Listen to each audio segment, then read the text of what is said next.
ఇదండి మనం దీపిక వాళ్ళ తోటకు వచ్చాము. ఇది చెప్పు ఏంటి? హనుమాన్ ఫలము రామాఫలం రెండు ఒకే దాంట్లో వచ్చాయి.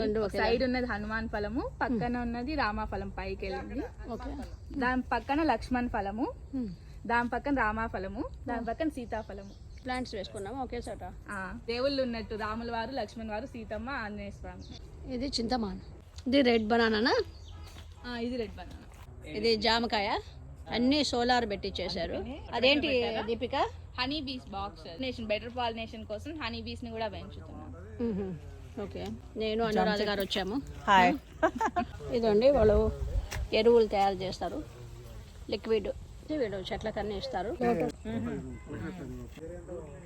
చూడండి ఎంత బాగా లోటస్ వేసుకునింది. ఇట్లా చెరువులాగా తవ్వి గుంత చేసి దాంట్లో వేసుకున్నారు అనమాట. 5 ఇంచు లోతులు వీళ్ళు తయారు చేసుకున్నారు. ఫిష్ చాలా ఉన్నాయంట దీంట్లో. తేనెగూడు ఎంత పెద్దది ఉందో. సౌండ్ చేయకూడదు అంటున్నారు.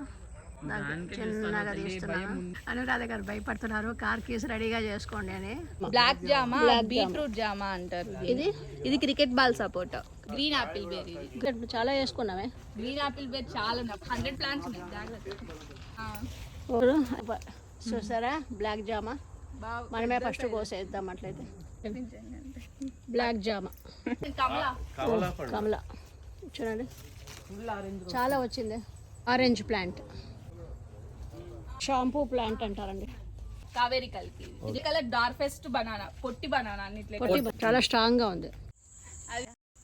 పపాయ ప్లాంట్, కూర అరటి. చూడండి అందరూ తోటకి వెళ్తున్నాం. అందరూ తోట చూసేకి వచ్చాము. జామకాయ తోటలోది, జామకాయ అరటి అందరికీ తీసుకోవడం కోసం ఇచ్చారు. ఆర్గానిక్ బనానా అండి. వర్షం పడుతుంది. సీతాఫలం,